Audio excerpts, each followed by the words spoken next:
সব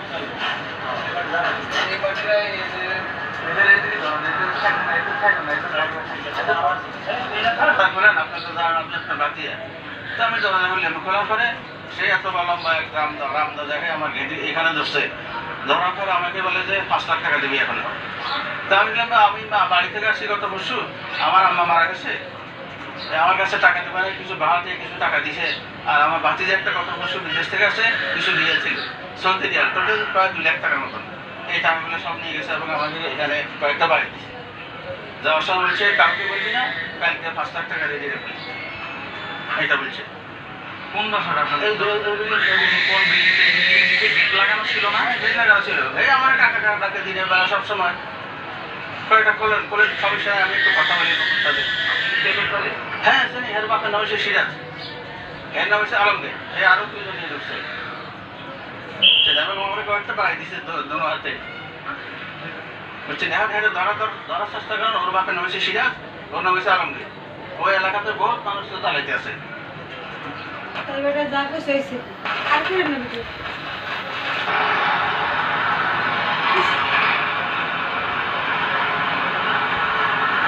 রাত 2টা থেকে কিন্তু আমি আসলে এই মোহাম্মদপুর এলাকায় ছিলাম। আমাদের কাছে বেশ কিছু তথ্য ছিল যে মোহাম্মদপুর এলাকায় ডাকাতি হচ্ছে কিংবা বিভিন্ন বিচ্ছিন্ন তথ্য আমাদের কাছে কিন্তু ছিল। তবে মোহাম্মদপুর এলাকায় আসার পরে নবোদয় যে বাজার, সেই বাজারে আমরা যাই এবং আমাদের কাছে তথ্য ছিল একটি নির্দিষ্ট বিল্ডিংয়ে কিন্তু আসলে ডাকাতি ঘটনা ঘটছে। পরক্ষণে আমরা সেই ভবনের কাছাকাছি চলে যাই এবং সেখানে যেয়ে দেখতে পাই যে আসলে কিছু দুর্বৃত্তরা কিন্তু সেখানে ডাকাতি করেছে, তাণ্ডব চালিয়েছে। পরক্ষণে আমাদের সাথে সাথে কিন্তু সেখানে সেনাবাহিনীর যে টহল দল তারাও কিন্তু সেখানে চলে আসে এবং যে আমরা সেখানে স্পটে যাওয়ার সাথে সাথেই কিন্তু তারা বেশ কয়েকটি মোটরসাইকেল নিয়ে কিন্তু সেখান থেকে পালিয়ে যায়।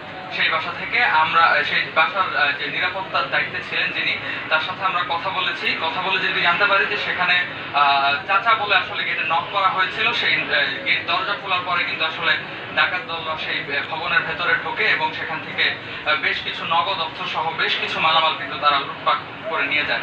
এবং মোহাম্মদপুর ওই নবোদয় বাজার ছাড়াও কিন্তু আমরা মোহাম্মদপুরের বেশ কয়েকটি এলাকায় কিন্তু আমরা গিয়েছি এবং সেখানে আমরা দেখতে পেয়েছি যে বিভিন্ন যে মসজিদের মাইক, সেই মসজিদের মাইকেও কিন্তু আসলে ঘোষণা দেওয়া হচ্ছে যে যেন সবাই যেন সতর্ক অবস্থানে থাকেন এবং যার যার নিরাপত্তার স্বার্থে যেন লাঠিসোঁটা নিয়ে যেন সারা রাস্তায় থাকে। আমরা সেই মোহাম্মদপুর বেরিবাদের যে রাস্তাটি সেখানেও আমরা ঘুরেছি, সেখানে আমরা দেখতে পেয়েছি যে রাস্তায় আসলে অসংখ্য মানুষ, তারা বিভিন্ন অলিতে গলিতে রাস্তার মোড়ে মোড়ে কিন্তু তারা আসলে লাঠিসোঁটা নিয়ে অবস্থান করছিলেন এবং তারা আমাদের কাছে পেয়ে আমাদের যেটি জানিয়েছেন যে তারা বেশ নিরাপত্তাহীনতায় ভুগছেন, সেখানে নিরাপত্তার খুবই অভাব সেটি আমাদের তারা জানিয়েছেন এবং সেখানকার যে নিরাপত্তা ব্যবস্থা সেটি কিন্তু জোরদারের দাবি জানিয়েছেন। এবং প্রতিটি এলাকায় বিভিন্ন মসজিদে, বিশেষ করে মোহাম্মদপুর ভাঙা মসজিদ এলাকার যে ভাঙা মসজিদটি আছে সেই মসজিদ থেকেও কিন্তু আসলে মাইকিং করা হয়েছে এবং শ্যামলী এলাকায় যে আমরা বেশ কিছুক্ষণ ধরে অবস্থান করছি, শ্যামলী এলাকায় আমরা শুনতে পাচ্ছি যে বেশ কিছুক্ষণ মাইকে অ্যানাউন্সমেন্ট করা হয়েছে, বেশ কিছুক্ষণ মাইকে ঘোষণা দেওয়া হয়েছে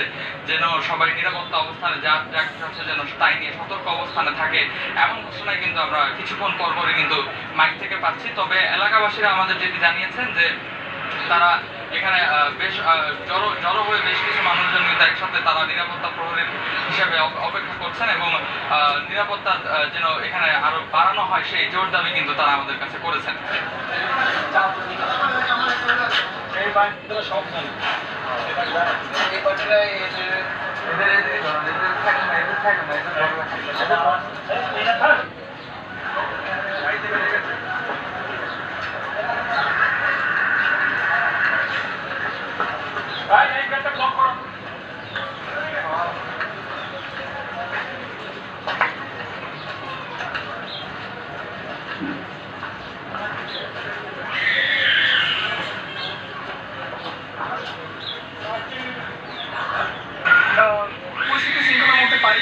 ছাত্র সমাজ কখনোই মানে একে প্রশ্রয় দেয় না, তো এই জন্য আমরা বেরোচ্ছি। আর তারপর থেকে ভাইয়ারা আমাদের সাথে আসছে, আর্মি ভাইয়ারা আসছে, তারপর আমরা তাদেরকে জয়েন করি, তারাও আমাদের সাপোর্ট চায় যে যাতে গাইড করি আমরা তার কোন রুট দিয়ে গেলে এটা আমাদের কোথায় প্রবলেম হচ্ছে ওই সাইড থেকে আমরা গিয়েছি এবং তাদেরকে হেল্প করেছি যে যাওয়ার জন্য।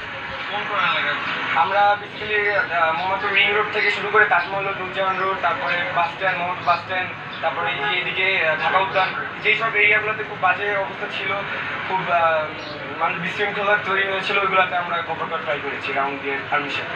আমরা যখন একটা দেখতে পেয়েছি, আমরা ট্রাকে একটা ট্রাককে আটক করেছে, এক ট্রাকে সব মনে করেন পোকাই ছেলে ফেলে এক ট্রাক আটক করে দেন ওদেরকে কিছুক্ষণ ওয়ার্নিং দিয়ে বাঁশবাড়ি রেখে এটা কাহিনী